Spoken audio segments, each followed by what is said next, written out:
Coming off the first big official visit weekend of the year for the Oklahoma Sooners, you got not one, not two, but three targets to shut it down. They committed to the University of Oklahoma. I still think Oklahoma's probably got anywhere between 2 to 3 more commits from that weekend that you'll see end up jumping into the class.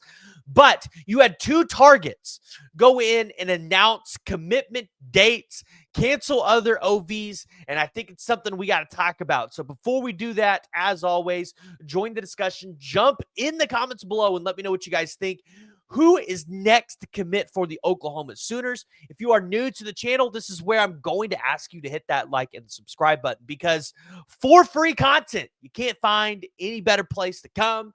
We'll keep you guys up to date with what's going. So make sure you guys are subscribing, turn on the notification bell so that you guys can be up to speed with everything that's going on. But we got to start with the trenches. I think this is always the best place to start when the trenches are involved, because I think it's y'all's favorite based on what I've gathered. But Deacon Schmidt, the 4-star offensive tackle, visited Oklahoma over the past week. And let me tell you, Oklahoma just did what they needed to. And they reestablished that Bill Bedenbaugh might be his guy. Bill Bedenbaugh and Deacon Schmidt have a great relationship. And if you guys remember when he came on the podcast, one of the things he talked about was right before getting on for the interview, he was just talking to Bill Bedenbaugh while working on his truck. So obviously they have a great relationship there. He comes onto campus. Oklahoma re-solidifies that relationship, goes the extra mile, makes him feel loved, shows him that Oklahoma is a place that can feel like home. And he announces that he is not only basically announcing a top three, announcing a top commitment, or announcing a commitment date of June 28th, but also canceling his OVs to USC, Tennessee, and Nebraska. And if you're an Oklahoma fan, this is huge news. Not only because it feels like this is going to be a win for you, that's what it feels like, but he canceled his OVs to Nebraska, which I think was a school that some Oklahoma fans were definitely probably scared of, because Nebraska is just, they're a team that can cause you issues. So definitely, I think you're right there.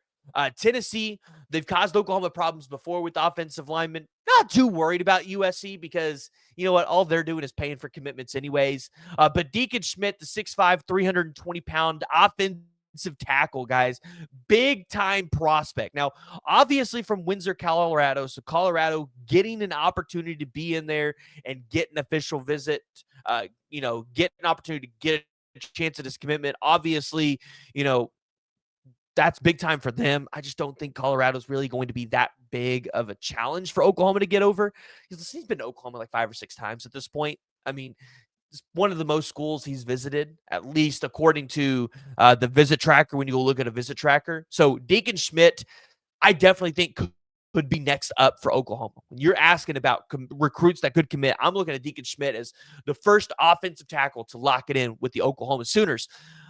But right after that, I think we got to switch to the defensive side of the ball. And we got to talk about Danny Odum. And I don't think we talked about Danny Odum enough coming off the official visit weekend. But Oklahoma really was trying to do all they could to get Danny Odum to shut it down. You had other schools trying to get Danny Odum to keep the visits going, visit their school.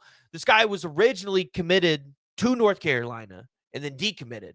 This was his top 8. However, North Carolina was still getting an official visit, so they're still in there. Another 6'2", 180-pound corner. Guys, composite, this guy's a 253rd ranked player in the composite rankings. Danny Odum is somebody that everybody wants. He just recently announced that he's going to be announcing his commitment on June 23rd. Now, I'm not as confident in Danny Odom's commitment to Oklahoma as I am maybe a Deacon Schmidt committing to Oklahoma. But Danny Odum, guys, Oklahoma has a great chance there. And if you get a guy like Danny Odum, here's what you're getting on the field. In 34 games, he's had 35 solo tackles, 45 assisted, 80 total. He's had 2 tackles for loss. He's had 1 QB hurry. I mean, he's had 5 interceptions in his career, 8 pass breakups, 1 fumble recovery. Danny Odum is a phenomenal prospect. And Jay Valai has done a really good job with this room.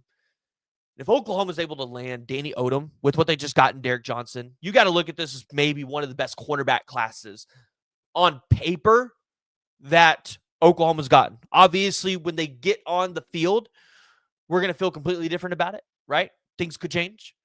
But Danny Odum, an elite prospect, Oklahoma being right there in the mix, and then him announcing that he's going to be announcing his commitment date a little early, that's big time news for the Oklahoma Sooners. That's big time news there. Now, the next question is, outside of Danny Odum, outside of Deacon Schmidt, who's next, right? Who is Oklahoma looking at? And I got to turn to the tight end, Tyler Ruxer. Dude's phenomenal. Dude loves Oklahoma. Now, obviously, nothing's set in stone. He's going to be announcing on July 7th. But Ruxer is one that, hey, if you're an Oklahoma fan, I think that's something you've got to be watching. You got to feel a little bit more confident in. Ben Arbuckle, I think coming to Oklahoma, recruiting alongside Joe John Finley has definitely helped quite a bit. So Tyler Ruxer, 6'4", 220 pounds, out of Lincoln City, Indianapolis. We're supposed to be getting him here on the podcast soon, so I'm curious to ask him if he's an Indianapolis Pacers fan. And if so, maybe Oklahoma fans want to wait until after the NBA Finals is over. So in case the Pacers beat the Oklahoma City Thunder, he's not putting that in his graphic. Maybe he puts it in his graphic the way. But Tyler Ruxer, phenomenal prospect, another guy that I think could end up at Oklahoma. But other than that, those are the three big-time targets. I really want to get out of the Champion Barbecue weekend before I kind of make any predictions on those guys. We'll kind of recap that visitor list probably on Thursday or Wednesday before the Champion Barbecue.